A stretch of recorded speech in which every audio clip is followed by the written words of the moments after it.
Hey everybody, welcome back to part 3 of the series. These videos are exploring how to make a basic 3D asset. This alloy wheel that we're building today is a solid example of how to effectively use box modeling. Going forward, we're going to add some more complex and advanced methods to our skill set. Today, we're going to cut some stuff up and we're going to dig into it. So let's go.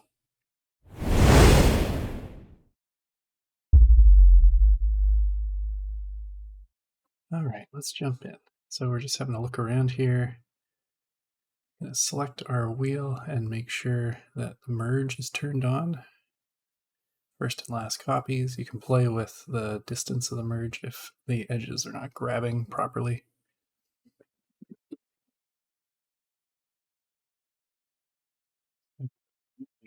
Everything is lining up nicely. You're going to have an edit. I'm going to delete these faces because they're not necessary. They're going to be buried inside of the rim. This is where we're going to start using proportional editing or soft selection as if you're a Maya user. We're going to grab these edges and manipulate them a little bit. Oh, hold on.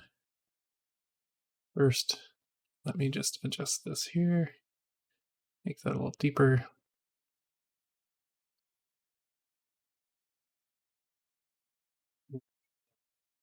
Play with this edge loop.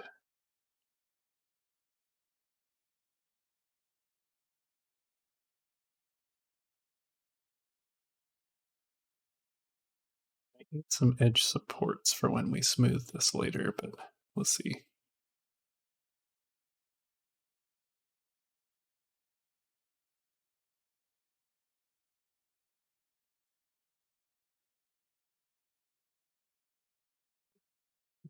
In a subdivision surface, increase the number of levels of subdivision, and we can see right here that without some supporting edges, this softens way too much. So the way that we can increase the support there is by adding additional cuts or edge loops. You can see that update in real time. The closer the two edge loops come together, the better the support.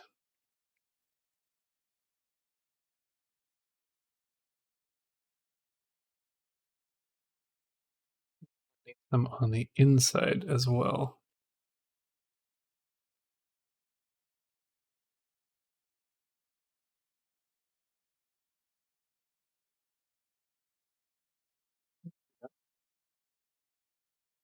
Adding a shade smooth just so that we don't get all that nasty faceting. Okay, that looks much, much, much better.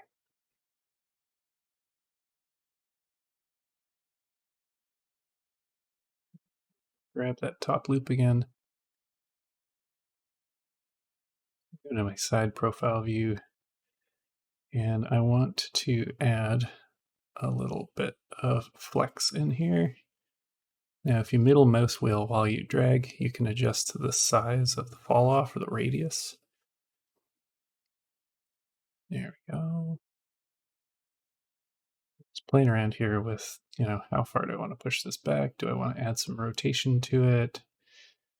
What is my plan here?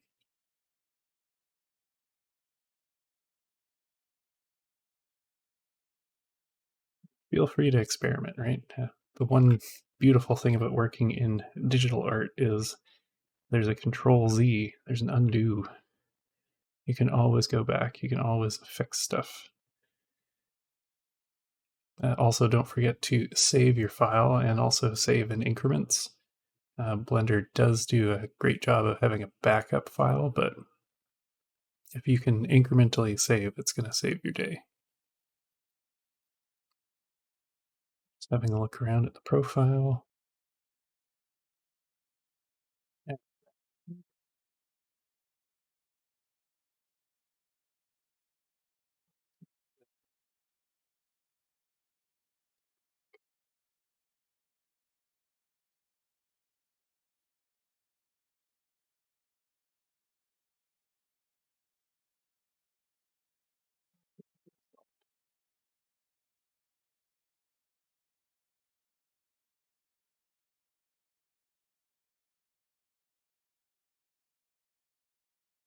The hub for this wheel, or the outer ring, is really big. That would be like a 12-inch wide wheel, which is ludicrous. So I'm just going to start shoring that up a little bit.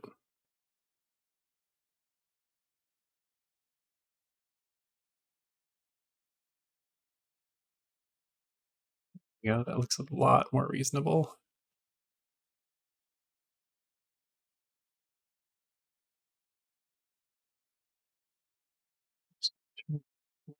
And snapping, so we can just manually kind of eyeball that. Is looking very solid, very respectable for where we're at in the process.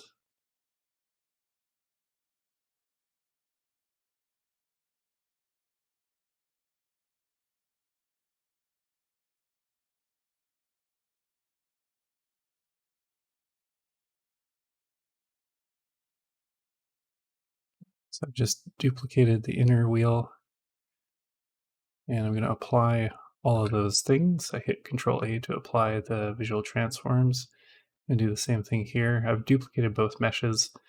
So now what I can do is I can take these existing ones, and duplicate. I'm actually undoing that and removing the subdivisions, because what I want to do is just keep the array and the mirroring and turn them into low res versions first. I got ahead of myself by subdividing it first, because we still need to cut out the inner portion of the hub.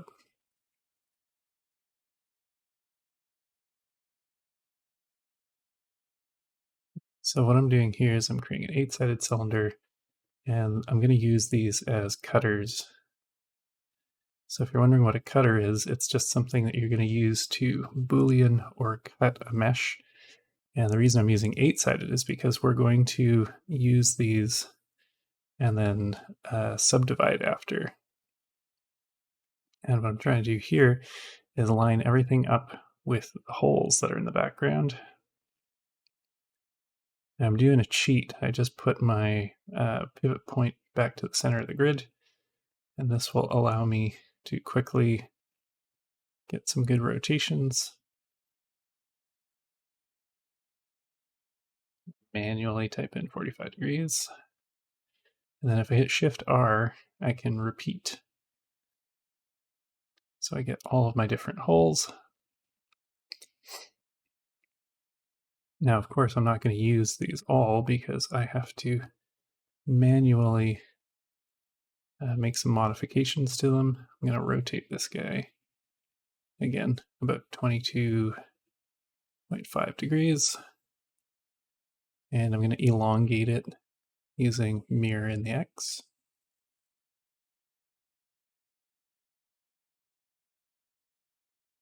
Just push that out.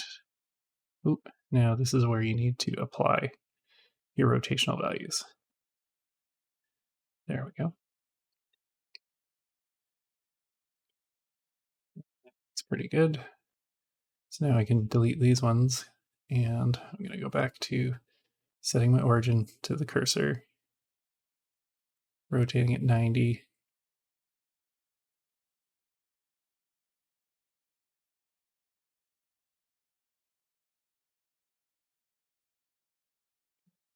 Shifty, sorry, Shift R.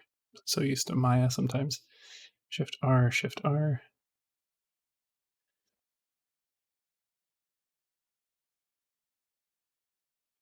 So now we have all of our little cutters.